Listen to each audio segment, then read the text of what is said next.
Hello, guys, and welcome back to the NXcast podcast. This is episode number 5, I believe. And once again, you are being joined by Tom from Nintendo Streamers, and I am being joined by. I've Ambience. Unfortunately, Matt isn't here once again. RIP. But yeah, he couldn't make it tonight. So once again, we will be dedicating this podcast to him. So we've got 3 more topics for you guys tonight. I mean, you guys already know how. Whether this podcast is long or short, we don't know.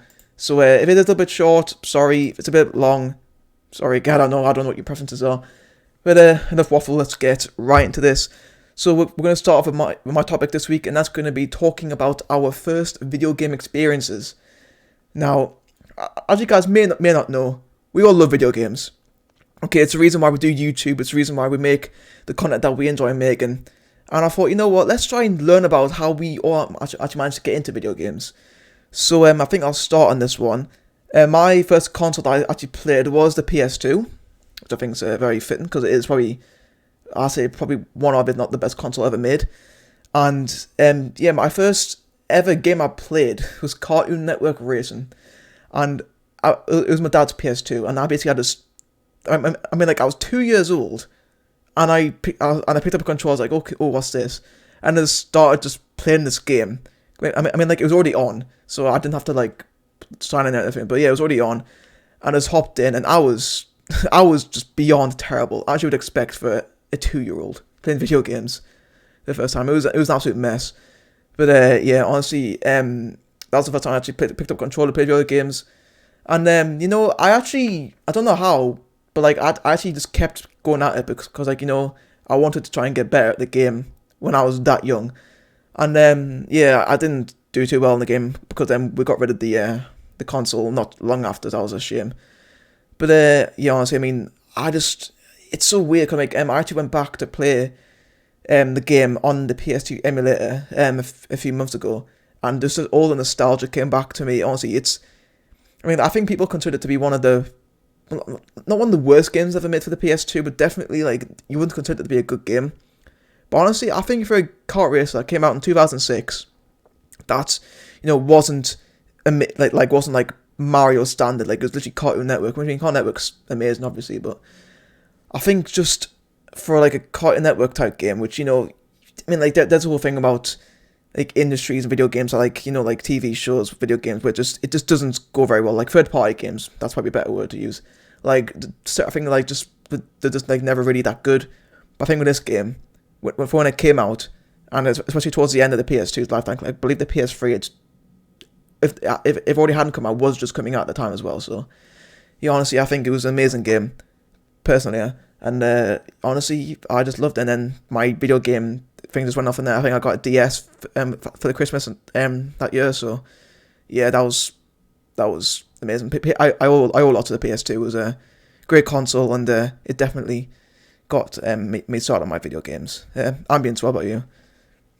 That's a great story. I like how you were playing games and trying to improve it than when you were 2. Like, it just fits so well. So for me, I grew up playing like Flash games and stuff like that when I was really young. Stuff like Neopets, if you guys have ever heard of that. It was very popular back in the day, not so much anymore. Yeah. But I didn't really realize what games could be, I guess, until I was 6 when I got what I'd consider my first actual gaming console. So I got a Nintendo Wii for Christmas, and I got 2 games with it. I got Jeopardy, or not Jeopardy, Wheel of Fortune rather, which I hated, and I got New Super Mario Bros. Wii. So I played the first few worlds in multiplayer with my parents, and I just thought it was so cool. Like, that's probably why I have more of a liking to Mario games than any other Nintendo franchise at this point. I just think it's so cool. New Super Mario Bros. Wii is definitely one of my favorite games of all time. So I just remember opening the present on Christmas morning when I was 6 and being like, I have no idea what this is. I've never heard of a Wii. What's that?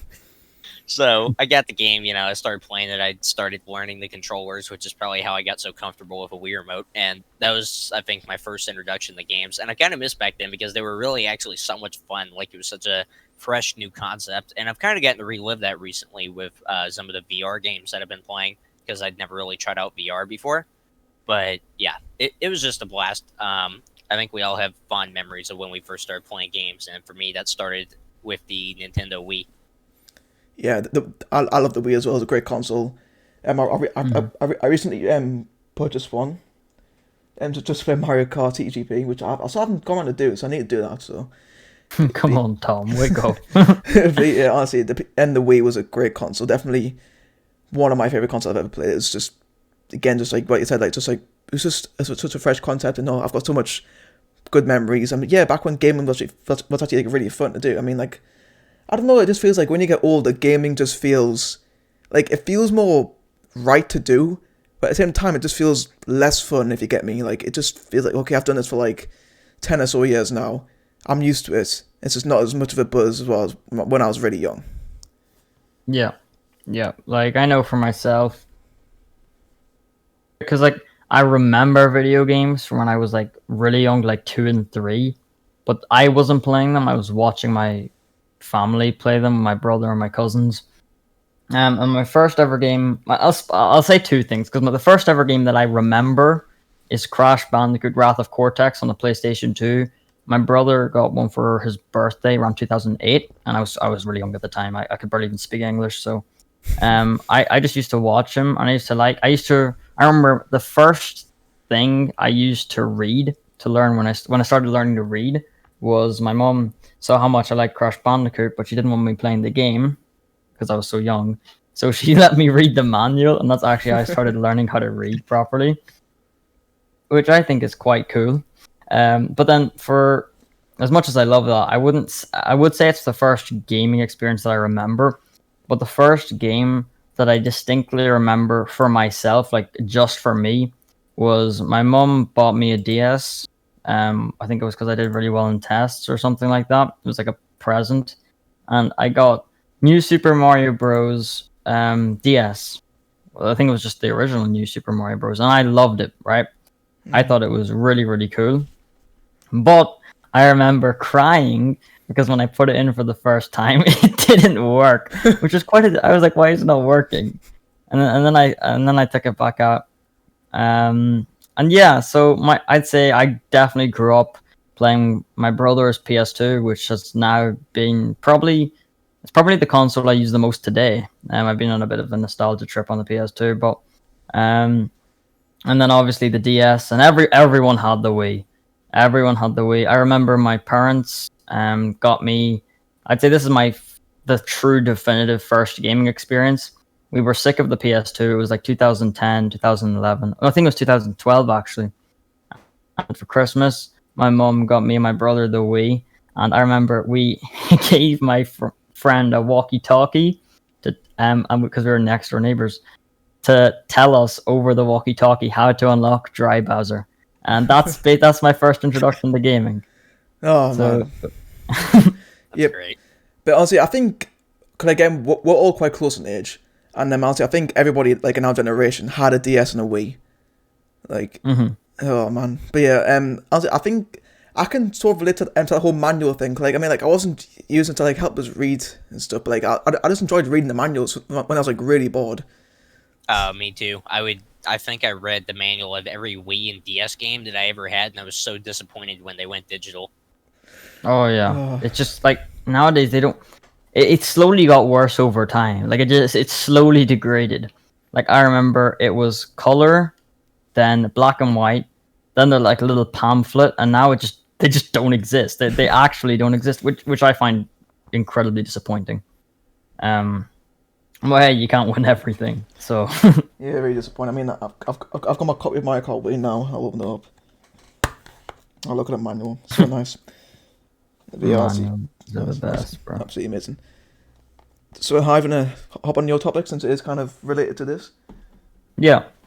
Okay, so my topic is Crash Bandicoot, and I was going to talk about Crash Bandicoot 4, but as soon as we started the podcast, Crash Bandicoot on the Run started. Like came out the Crash Bandicoot mobile game. So I'll just quickly go over both because I feel like they both take Crash Bandicoot into different directions, and believe it or not, I prefer the mobile game, and I'll explain why. So Crash Bandicoot 4 first was a bad impression for me because I wouldn't say, because obviously the Crash Bandicoot game was the original Crash 4, in my opinion. It was the fourth one that came out. But now, Crash 4 is sort of taking the place of Wrath of Cortex. And like, okay, I get it. A lot of people don't like Wrath of Cortex or any of the other games that came before it, or after it, sorry. But like the amount of jokes that they made towards Wrath of Cortex being bad was kind of like it annoyed me a bit, because like I came to experience a new game, and that's something like I guess I like it, but I guess I don't. Crash 4 relies on three things to sort of keep people about. The incredible challenge, which I'm not going to say is a good or a bad thing, because it is fun, but 100%ing this game is nearly impossible. It's too hard. 2, the art style is, in my opinion, probably the worst ever. I prefer like Crash of the Titans Mind over Mutant, which is extremely controversial. And then the final thing I have to say is that the game relies on gameplay from the original Crash Bandicoot without innovating too much. They added like the masks, but it does. I wouldn't say it really changes the gameplay at all. Like, I know they wanted to play it safe, obviously. Who wouldn't play it safe? Because if they messed this up, Crash Bandicoot is basically dead. It was like their last chance, pretty much. But still, I feel like it's sort of, to me, feels like a mix between Crash to Insanity, which is like sort of open world, and Crash Bandicoot 2, which isn't necessarily a good thing. I don't know. It feels like there's a good game in it, but it's just not, like, it can't shine through all of its problems. What do you guys think? Have you played it? Have you seen any gameplay or what? I have not. I mean, I've played a little bit of the first Crash Bandicoot game because of the Insane Trilogy, but honestly, I haven't played it too much. But I have watched. I haven't watched an entire Let's Play of it, but I definitely watched quite a lot of Let's Play of Crash Bandicoot 2, and honestly, it's. I thought it looked pretty good. But I mean, then again, that's just from like an outsider perspective. But honestly, I mean, I'm definitely like, I think I'm probably gonna let's play through one of the games for my second channel once I've finished 3D World. So honestly, from what I've seen, the Crash Bandicoot series, they're all really good. I mean, I haven't seen much of 4 or the mobile game yet. But yeah, I mean, I'll probably have I'll end up seeing it when I'm editing this anyway. So yeah, I'm definitely looking forward to that. So, but yeah, that's Bandicoot looks really good. Yeah, I don't think Crash 4 looks bad necessarily, but I don't have a whole lot to compare it to, I guess. I'm not a Crash Bandicoot fan. I was thinking of getting the Insane Trilogy on Steam, like I was telling the Hive before we started the podcast. And I have seen gameplay of Crash 4. I watched Dave and Sophie of Save Decks stream it a few times. And I have to say, it looks like it's fun to play, but Crash Bandicoot, I feel like, has always been a game that kind of has a reputation for being pretty fun to play. It's just not, I don't know. In my opinion, it's not incredibly innovative, I think, with every single game. So I don't have a whole lot to compare it to, but like, I think it looks fun, but maybe, I don't know, maybe a little overcomplicated and just not enough changed. Like, I feel like they changed things that didn't need to be changed, and they didn't change things that did. Like, Right. they obviously they added new characters, and it's incredible. Like, I was so happy to be able to play as Dingodile, my favorite villain, because I wouldn't say Crunch is a villain anymore. He's kind of a good guy at this point, but my favorite villain is playable. Obviously, as a good guy, you can play as Cortex, you can play as Tawna. Like, you can basically play as a bunch of characters, each with their own like unique moveset. And one thing I have a gripe with is the boss fights. A lot of people don't like Wrath of Cortex. Like, okay, Crash Bandicoot has never had the best bosses. It's just not sort of a thing that I'd say, oh, Crash Bandicoot, the bosses. No, it's like Crash Bandicoot's the platforming, not so much the bosses. But the problem, I think, with it is that the only boss that I would consider, the only boss that I would actually consider a boss is Embryo, because Engine is basically the same as Cortex twice. You fight Cortex twice. The two entropies are basically the same. I was really disappointed. The boss fight is basically a massive platforming challenge, And that's what it is. It's like the bosses don't mix up gameplay. There's no like special mechanics. It's just jump, avoid, spin something into the boss. It's just like a regular level essentially. And a lot of people criticize other Crash games but don't criticize this one. I'm not so sure why. A lot of people are sort of cutting this game slack, which it shouldn't cut it slack. It is a PS4, PS5 game. Like, we're what? Over 20 years into the Crash Bandicoot series. Like, it should be better than this. And one more thing is that I'm not saying that the game is bad, per se. I'm saying that the game, like, visually the game looks good. Crash Bandicoot himself, I think, I don't know, he looks weird. Like, Crash Bandicoot, he doesn't look like Crash Bandicoot. And I'm not the kind of person to say, oh, original Crash is the best Crash, because I didn't even grow up with the original game, so it couldn't be nostalgia, because I just personally think he looks ugly. And example, the mobile game, in my opinion, has a better Crash design.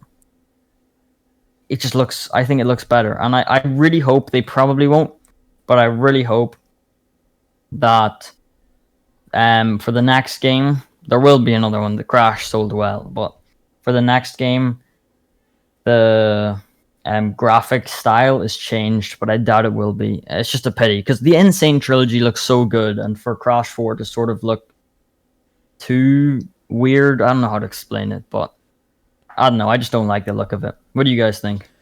So the boss fight, it almost sounds as if it's like, I don't know why, but when you mentioned about the whole but how it's basically similar level, I just immediately thought of like the first Sonic game where you fight Eggman at the end of every stage. It just kind of reminded me of that. I don't know. I just popped in my head. I'm like, I remember like when I play like the Sonic, like when I played the fight against Eggman in the early Sonic games. I always feel very underwhelmed. I mean, again, there were like games in the 90s, but even so, I thought, but I mean, I think boss fights usually are pretty good, but yeah, they don't sound the greatest here. And honestly, they are pretty important, because they are like the final battle. You've worked so hard to get to this point, and then just to have like a really underwhelming, easy fight. It may sound good to some people, like really casual gamers, but for people who actually really do care about the game, it sounds a bit doesn't it doesn't sound the greatest. I'm trying to close off this sort of segment with saying a couple of things about Crash as a series, and what I want to sort of see the direction going. Obviously, I just quickly touch on before I go on to the next part. The final boss, I died 6 times. The level before the final boss, I died 51 times. And I think that goes to show you the sort of difficulty gap between the platforming. The bosses are pushovers. Literally all of them are pushovers. I didn't have to struggle with any of them. The one I struggled the most with was the first boss, because I didn't know how to control. But once I figured it out, every boss was just a breeze, because it's just slightly easier platforming. Next is Crash on the Run, which I'm getting my first taste of it here. I'm just playing it just to see what it's like. And I'm telling you now, yes, of course, it is a mobile game. It's got your like standard mobile game tropes, like daily rewards, like gems and things. And I suppose, yeah, it does need to make money somehow. Like, it can't just be a game because it's completely free. But it's just so interesting to see how Crash Bandicoot is completely different. Like, looks completely different. All the characters look different to how they looked in Crash 4. And I don't understand why. I don't know which, like, graphic style they're going to go ahead with. I hope that the mobile game outperforms Crash 4, just because I don't want to see the Crash 4 art style return. Like, the only character from Crash 4 that I actually prefer the looks of are Dingodile. Yeah, that's it, just Dingodile. But and just like looking forward to what Crash Bandicoot could potentially become. I feel like he's in good hands with Toys for Bob. They know what they're doing. They've done massive IPs before. They helped with CTR, Nitro Fueled. They did the entire Skylander series. Like, they know how to handle big IPs. But I think it'll be interesting to see. I don't want another like linear game from Crash. I really want an open world Crash Bandicoot game. Oh yeah. But yeah, that's basically it. I just hope Crash Bandicoot keeps pushing forward, changes his art style, and yeah, keeps selling well. So quick before we move on, so say if Crash Bandicoot was to ever get added into Smash Bros. Ultimate, would you do you think that they would go with his Crash 4 design, or would you hope that they would change it? Looking at, I know Smash art styles are completely different. I want them to go with either like the Insane trilogy or the Crash mobile game Crash on the Run design, or a completely different design. I just really hope that the Crash 4 or design isn't in Smash. One, it'll look completely out of place. It looks really soft and fluffy. Like, I get Kirby's there, but I feel like Insane Trilogy Crash tweaked. Like, Crash on the Run Crash, literally with a couple of like higher definition tweaks and realistic fur. Insane Trilogy Crash. So I think it'll look just better. But I just hope if he gets added, one, get moves from every game, like like basically every single game has a move from it. Don't just go with the main three and Crash 4, because I think that'll let a lot of people down. But yeah, I hope whenever he does come, if he does come, hopefully he does, it'll be a good design with a good move set, and I don't want him to be completely underpowered. Yeah. Alright, cool. Nice. Ambience for the final topic of the podcast. All right. So, what I wanted to talk to you guys about today is competitive gaming, or esports as they're called, because I think it's really on the rise now. Like, it's no longer a niche, it's actually mainstream. Like, ESPN actually streams professional League of Legends matches. Like, that would be so crazy to think about 10 years ago. It's absolutely insane. So, I wanted to ask you guys what your first impressions were when you heard of competitive gaming, like that there were people actually making a living by playing games professionally like sports. Did you think it was a good idea, or did it maybe start to wear down a little bit on your enjoyment of games if you're more a casual gamer? I was running out of breath there. I first heard of esports through the game FIFA because well, especially nowadays, like football players are playing this game like for esports. I mean, like they're professionals. They're like amateur players that like play professionally, as well as and the play esports as well as actually playing. So that's how I first heard of it. And yeah, honestly, I think I like it. I think it's really good because you're getting big companies involved with video games, and honestly, it works. I mean, like I mean, like I don't see a problem with competitive gaming most of the time. Really, I mean, like I think when competitive gaming does get a bit annoying is when those people, well, like I think it's like some of the players who make competitive gaming annoying because, well, like they just act entitled, like like I mean, like they can act entitled towards a casual player from time to time, that's really rare. Usually, it's just gamers like us, who play who are better at the game, play it professionally, earn money, and honestly, I think it's a really cool idea. I really do like it. I think it'd be pretty cool to compete in esports at some point. But yeah, honestly, I really like the idea of it. Yeah. Personally, and I don't know if I assume probably everybody watching the podcast has a completely different opinion to me. I'm not gonna say I don't like it, because example, I like playing games like Realm Royale, which is like a battle royale. I like playing Crash Team Racing Nitro Fueled online. I like playing Bed Wars in Minecraft, but when it comes to the idea, it's I mean, like a weird gray area. For example, I would never ever do it. Like games like that are like meant to be taken seriously, I just don't get it, because I literally the kind of person who wakes up, plays on his like I like to play on my console rather than a PC. I don't really care about specs. I just like playing platformers and racing games and things like that. I'm not really like a big into like strategy games and things like that. But I feel like it's not so much the games that annoy me, it's the community. And I know it's not all the community. I feel like there's like an air of like superiority about some of the than you. I don't know how to explain, but I remember I fell out with a couple of my friends. Like this was a couple of years ago. Like sportsmanship is in the competitive gaming community when you're actually face to face with someone or playing in a tournament. Like the Smash Bros tournament that I went to, everyone was, like absolutely polite, whether they won or lost. They would always tell you good game. They'd always fist bump you before game. Like it was just a lot of fun. So I think healthy competition is what most of the pro scene is about. It's really hard to actually get there. Like if you're not playing in high level tournaments, I feel like it's going to be a lot more painful to play. Like, and that sort of brings to the point that I've competed in one Smash tournament. I, out of luck, made it to the semifinals. Because I was playing as King K. Rool before he got nerfed. Like this was really early Smash days, and I was literally just like 3-0ing people, like spamming with lasers with Fox. I was just wrecking everyone, and I literally didn't know how to play the game correctly. But I feel like in person, I think it's the screen. Like in person, whenever I play competitively, like whether it's Smash or sometimes I meet with a couple of friends to play CTRNF and things like that.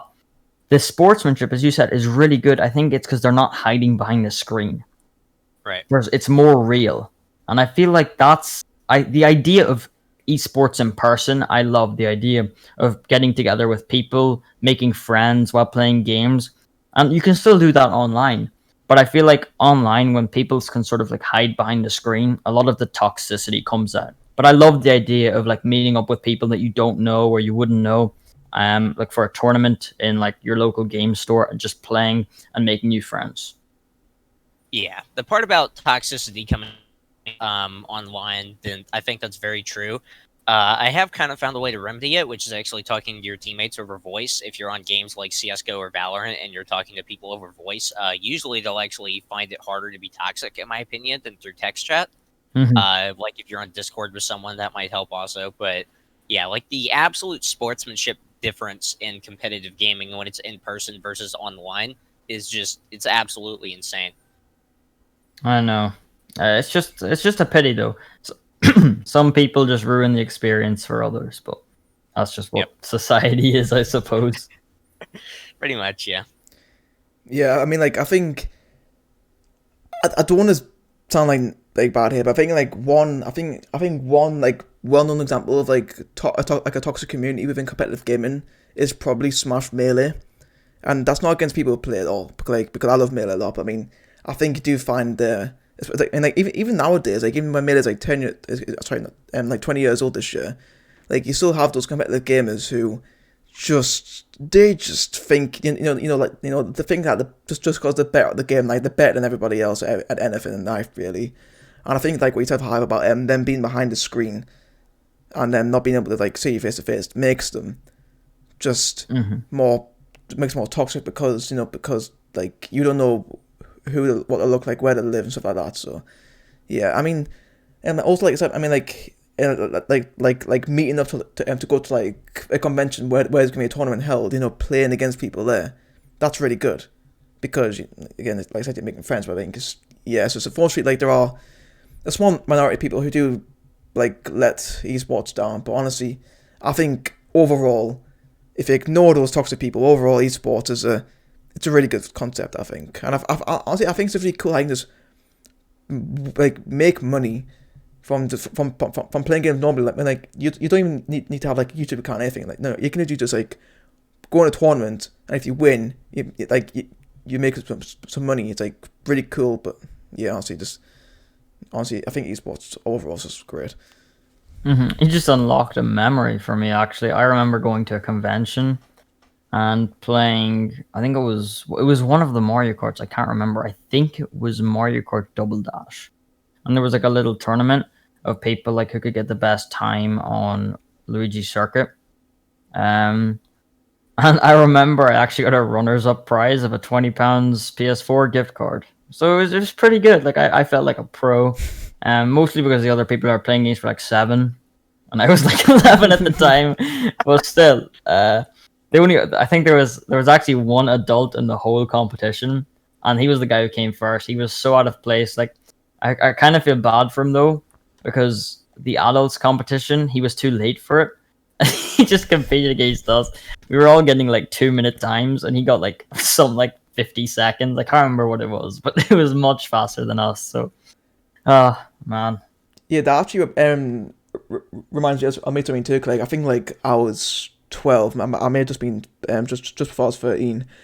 There was this. I actually went to this Minecraft thing. Like it wasn't a tournament. It was just like it was basically like a speed build competition thing, and basically like you had to like work in pairs to like build. I don't know. I think it was like I think it's like a sand temple or something. I don't remember what it was. But yeah, I mean, like I think me and my mate went. I think we were like the second oldest there, so we were like 12, 13. But I remember just sitting like across the table from me with these two 18-year-olds just sitting there, and they literally like everybody else was like 10 and maybe a little bit younger. But yeah, I don't know. It's just something like that. It just makes you laugh sometimes. But they have the competitive edge. They play all along. Yeah. Good memories, man. Good memories. That's what the podcast has become. Just remembering things. That's pretty much, yeah. At this point, that's great. Cause, like, we can talk about his memories and then just upload it to YouTube. So it's great. Yeah, that's true. So I think we're done with everything, aren't we? Yeah. I think Yeah. So.